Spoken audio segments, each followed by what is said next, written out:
Sanırsa bu videonun altına Fiskana eğitim blok imtihanı desteği videosu da çeken bu videoda Fiskana eğitim blok imtihanına karşılaşabileceğiniz sadece bu saat bine bakacak. Sola bir atım bir şekilde izah edeceğim ki sola da rahat ve daha hatalı bir şekilde başlaşabilirsiniz. Bir hatırlatma da edeyim ki eğer böyle videolara davam etsinizsə videoyu beğenmeyi, kanala abone olmayı ve videoları aşağı yazmayı unutmayın. Bunu etməklə mənə çox böyük bir dəstək olmuş olarsınız. O zaman başlayaq. Birinci sorumuzda 18-ci sonunda vermiş ki lider qaz üzərində qapalı ABC'də proses yapılmışdır. ABC'də qazın görünüşü A'ya bərabərsə, bütövlükdə bu qapalı prosesdə qazın görünüşü nəyə bərabərdir? V qazın həcmi T-sonun mütləq temperaturudur. Biz ilk öncə burada baxın, birinci burada bizə AB qrafiki və CD qrafiki bizə burada verilib. Bunları bildik. Və burada AB qrafikinin kəsintiləri, yəni uzantısı burada harda kəsib, 0 nöqtəsini kəsib. CD qrafikində uzantılar harda kəsib, 0 nöqtəsini kəsib. Əgər hər iki qrafikin uzantıları 0 nöqtəsini kəsirsə, deməli onda belə ki, V-nin T-dən asılı qrafikində həm bu V ilə T, yəni həm bu V ilə T, bunlar bir-birə düz mütənasib asılı olmuş olur. Çünki biz bilirik ki, y bərabər kx funksiyası var. Əgər k sabit kəmiyyətsə, yəni konstantsa, onda y x-dən nə cür asılı olmuş olur? Düz mütənasib asılı olmuş olur. Bunu buradan hamımız bilirik. Düz mütənasib asılı olmuş olur. Onda belə çıxır ki, VT-dən burada düz mütənasib asılıdır. Bunu buradan bildik.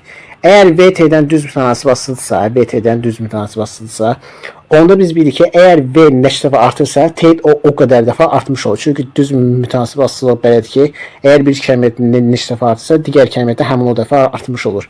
Yəni burada baxan nəyə? Birinci burada baxıram AB qrafikinə. AB qrafikini görürəm ki, deməli A nöqtəsi uyğun olan həcmi V0-dır, B nöqtəsi uyğun olan həcmi isə 2V0-dır. Yəni V0-dan 2V0 2 dəfə artır. Onda belə ki, temperatur da 0.5 T0'da, yəni 0.5 T0'dan 0.5 T0'dan T0'a qədər artmış olacaq. Çünki burada həcm 2 dəfə artırsa, deməli temperatur da 2 dəfə artmalıdır. Yəni son temperatur burada T0 isə əvvəlki temperatur 0.5 T0 olmalıdır ki, 0.5 T0'dan T0'a 2 dəfə artmış olsun.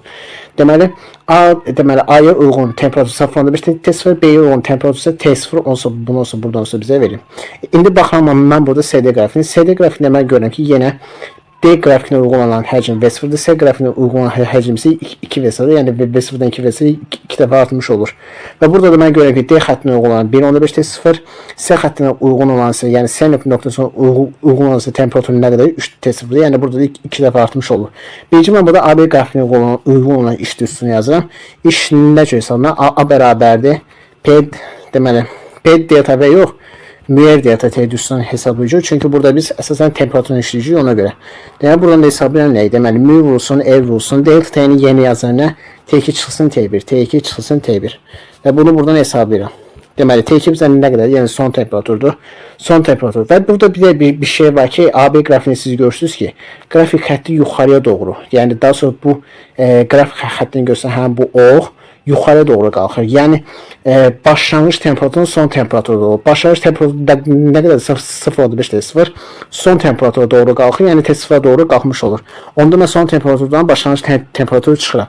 Yəni burada yazılan nə? T2 çıxsın, yəni T1, yəni müəyyən olsun. T0 çıxsın, T0 çıxsın, 0.5 T0, 0.5 T0. Və buradan da mən tapıram nəyi? 0.5, 0.5 müəyyən T0 mən buradan tapmışam. Çünki T0'dan 0.5 T0 çıxanda bu bizə verir 0.5 müəyyən T0. Bunu buradan tapdıq. Bu bizim AB işimiz. İndi buradan tapaq A2 işini. A2 işini tapanda nə edirik? Yeni yazılan müəyyən delta T, yəni müəyyən delta T. O da bərabərdir, o da bərabərdir. Mü vurulsun, R vurulsun. Delta T nədir? T2 çıxsın T1. Yeni oldu kimi yazan T2 çıxsın T1. Və buradan da mən baxıram nəyə? T2 yəni son temperatur nəyə bərabərdir? Son temperatura burada baxıram.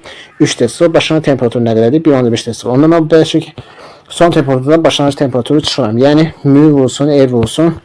Deməli çıxıram nəyə? 3 T0-dan çıxıram nəyə? 1.5 T0. Yəni 1.5 T0 mən buradan çıxmış olam.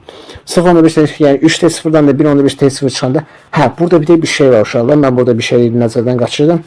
Burada görürsünüz ki, qrafik xətti aşağı düşür. Yəni başlanğıc temperatur, yəni C-dən son temperatur, yəni D-yə düşür. Bizə deyir ki, başlanğıc temperatur nədir? 3 T0-dır. Son temperatur nədir? 1.5 T0. Ona görə mən 1.5 T0-dan, yəni gəlin bunu belə silək. Burada yenidən yazın. Mü vurulsun, R vurulsun. Yeni yazın nə? 1.5 T0. Yəni son temperatur, yəni C nöqtəsi olan temperatur çıxılsın. 3 T0, yəni D nöqtəsi olan temperatur. O da bərabər nəyə? Mənfi 1.5 müəyyən T0, mənfi 1.5 müəyyən T0-a bərabər olmuş olur. Bunu da mən nə cür yazıram? Mənfi 3 vurulsun, mənfi 3 vurulsun, mü vurulsun, R vurulsun. T0 şəklində mən bunu yaza bilərəm. İndi mən buradan görürəm ki, Müir T0 nədir? A-nın özü. Yəni buna bir dənə A deyək. Hə bu arada bizə burada deyib ki, hər şərtlər olsa bizə deyib ki, A hissəsində görülən iş deyir A-ya bərabər. Yəni bizə buradan tapdı ki, A hissəsi görülən iş, yəni A1 nəyə bərabərdir? A1 burada bərabərdir A-ya. Bunu buradan sonra biz tapmış oluruq. Yəni Müir T0, daha sonra 0.5 Müir T0 A-ya bərabərdir. Deməli, bizə buradan A2 işini tapdıq. A2 işi burada nəyə bərabərdir? A2 işi də burada bərabər olmuş olur. Mənfi 1.5 Müir T0, yəni mənfi 3 Müir T0. O da bərabərdir. Müir T0'ın yerinə. Daha doğrusu, bir dəqiqə. Bu olsun 0.5. Bunu da yazmayı unutmayaq. O da bərabərdir. İndi buradan baxın nəyə? Müir T0 0.5 nəyə bərabərdir? A-ya bərabərdir. Mənfi 3 də A-ya nə qədər edir? Mənfi 3 A-ya bərabər olmuş olur. Deməli, onda biz buradan qısa bir nəticə almış olduq ki, nə? Deməli, A1 işini tapdıq nə qədər? A. A2 işimizi nə qədər tapdıq? Mənfi 3A. Və bizdən o soruşur ki, bütövlükdədir. Yəni, bütövlükdə bu qapalı prosesli görünüş nəyə bərabərdir? O da A sondur. Yəni, A son da buradan tapanda nə qədər edir? A ilə buradan mənfi 3A-nı toplayıram. A plus mənfi 3A. Mənfi 3A-ya. O da bərabərdir. Mənfi 3A-nı A-nı toplayanda bizə verir mənfi 2A. Yəni, cavabımız o burada neçə? Mənfi 2A-ya bərabər olmuş olacaq. Mənfi 2A, yəni cavabımız olacaq burada nə? Mənfi 2A, yəni B variantı olmuş olacaq. Buraya yazın mənfi 2A. Bəs indi bir dənə sual vermiş ola bilərsiniz ki, bəs BS və CD hissələrində olan işləri niyə yazılmalı? Çünki BS və CD olan hissələrdə iş sıfıra bərabər. Niyə? Çünki biz işin düzsünü yazsaq A bərabərdir P delta V'dir. Elə deyilmi? P vurulsun V delta V nədir? V2 çıxsın V1. Elə deyilmi? İndi mən buradan baxıram nəyə? Görürəm ki, bu qrafik xətlərin ikisi də, bu qrafik, yəni BS ilə CD qrafik xətlərin ikisi də V oxuna perpendikulardır. Biz də bilirik ki, əgər qrafik xətti V oxuna perpendikularsa, deməli orada iş nədir? Yəni qrafik xətti V oxuna perpendikularsa, deməli V nədir? Konstantdır. Yəni biz belə yaza bilərik. V2 bərabərdir V1-ə, o da bərabərdir konstanta. O da bərabər nəyə? V-yə. Yəni qısaca son həcm və başlanğıc həcm bunlar V-dir. Və mən də bunu düzsə yeni yazsam, yəni V çıxılsın V yazsam, onda belə bir şey almış olur. P vurulsun 0, oradan alınır nə 0. Yəni iş 0'a bərabər. Və bizə bilir ki 0 ilə 0 toplayandan sonra bizə 0 V, yəni onlar qısaca nəzərə alınmır. Və biz də buradan işi tapanda A1-ni A2 tapırıq, A2-ni tapırıq A2-də A1 tapırıq A, A2-ni tapırıq mənfi 3A və mənfi 3A-nı A-nı toplayır, edir bizə mənfi 2A-ya bərabər olmuş olacaq. Sualı bir dənə də təkrar izah edeyim hər ehtimala qarşı. Demək ki, biz buradan A1 işini tapdıq. A1 işi nədir? Müir delta T. Müir olsun T2 çıxsın T1. A xəttinin uygulanan T0 nə qədərdir? 0.5 T0. B xəttinin uygulanan temperatur, yəni daha sonra B nöqtəsinin uygulanan temperatur isə T0'da. Onu bilir biz və qrafik xətti daha sonra deməli xətt yuxarı doğru qalxdığı üçün deməli onda belə olacaq. T0'dan 0.5 T0 çıxacaq. Yəni yazılır belə Müir var T0 çıxar 0.5 T0 o da bərabər 0.5 Müir T0. Sonra biz buradan A2-ni tapırıq. A2-ni tapanda nə edirik? Həm bu D nöqtəsindən S nöqtəsi olan temperatur çıxır. Yəni D nöqtəsi olan temperatur 1.5 T0, S nöqtəsi olan temperatur 3 T0'dır. Yəni 1.5 T0'dan 3 T0 çıxır və bu da bizə verir mənfi 1.5 T0. Yəni Müir olsun mənfi 1.5 T0. Onda biz nə cür yazırıq? Mənfi 3 vuraq, Müir T0 vuraq. Yəni belə yazırıq. Müir olsun 1.5 T0 çıxır 3 T0. O da bərabərdir mənfi 1.5 Müir T0. O da bərabərdir mənfi 3 var. Müir T0 vurulsun 0.5 şəklində biz bunu yazmış olur. Müir T0'a biz deyirik A. Onda belə şəkil mənfi 3 A-ya vuranda bu bizə verir. Mənfi 3 A-ya bərabər olmuş olur. Və buradan da A1 tapırıq, A2 tapırıq mənfi 3 A. A son da bərabər olur. A1-in A2-nin cəmi. Yəni A ilə mənfi 3 A-nın cəmi. Bu da bərabər olur mənfi 2 A-ya. Yəni yekun işimiz nəyə bərabər olmuş olur? Mənfi 2A-ya bərabər olmuş olur. T0 tapma qaydasına gələndə yenə dediyimiz kimi hər iki qrafik xəttinin uzantıları 0 nöqtəsini kəsişdiyi üçün və koordinat başlanğıcı olduğu üçün ona görə VT-dən düz asılı, yəni V neçə dəfə artırsa T-də o qədər dəfə artır. Əgər A-da həcm V0, B-də həcm 2V0-sa, yəni A-dan B-yə 2 dəfə artırsa, onda A nöqtəsində olan temperatur və B nöqtəsindəki olan temperaturlar nisbətdə 2-ə bərabər olmuş olacaq. Yəni 0.5 T0-dan T0-a artmış olacaq, yəni 2 dəfə artmış olacaq. Ona görə burada cavabımız olacaq mənfi 2A, Yəni B variantı olmuş olacaq. İndi keçən növbəti sualımıza. Deməli ikinci sualımız olsun, ikinci sualdan davam. Silindir qab çəkisinin nəzərə alınmayan mühərrik porşunu 2-yə ayrılmışdır və porşunun tarazlıqdadır. Hər iki tərəfdə ideal qazın temperaturu eynidir. Həcmdə isə V1 bərabər V və V2 bərabər 2V'dir. Porşunun sol və sağ tərəflərində qazın maddi miqdarlarının, yəni M1-in mülki olan nisbəti nəyə bərabərdir? Biz ilk öncə burada baxıram M1 var, bir də mülki var. Daha doğrusu bunlar V1 və V2-dir. Burada V1 var, burada da V2 var. Və bizə soruşur qazın maddi miqdarları. İlk öncə biz burada bilirik ki, burada portion sözü var. Portion biz bilirik ki, qazın təzyiqlərini ölçə bilən bir cihazdır. Yəni hər iki tərəfdə qazın və deyək ki, portion tarazlıqları. Əgər portion tarazlıqlarsa, biz ilk öncə bilirik ki, portion qazın təzyiqlərini ölçə bilən cihazı, bunu əvvəlcədən dedik. Və tarazlıqlarsa deməli burada təzyiqlər bərabərdir. Yəni bura yazılan P-dirsə, yəni bura P-dirsə, burası da P olmuş olur. Bunu buradan bilmiş olduq. Və hər iki tərəfdə də ideal qazın temperaturları eynidir. Yəni burası T-dirsə, burası da T olmuş olur. Və bizə dedik ki, V1 bərabər V-dir, V1 bərabər V-dir və V2 bərabər 2V'dir. Yəni V1 bərabər V yazıram. V2 bərabər 2V yazıram. Buraya yazmış oldum. İndi biz burada Mendeleyev kriterion düsturunu yazırıq. Yəni PV bərabər M düsturunu biz buradan yazmış olduk. Münü buradan tapsan olur. M bərabər PV bölünsün M düsturunu mən buradan yazmış olam. Yəni buradan münü tapmış olsam M bərabər PV bölünsün M mən düsturunu buradan tapmış olam. İndi mən burada baxıram nə? Mən ilk öncə buradan görəm ki, deməli mən burada M1-in mülki olan nisbətini tapsam M1 bölü mülki bərabərdir.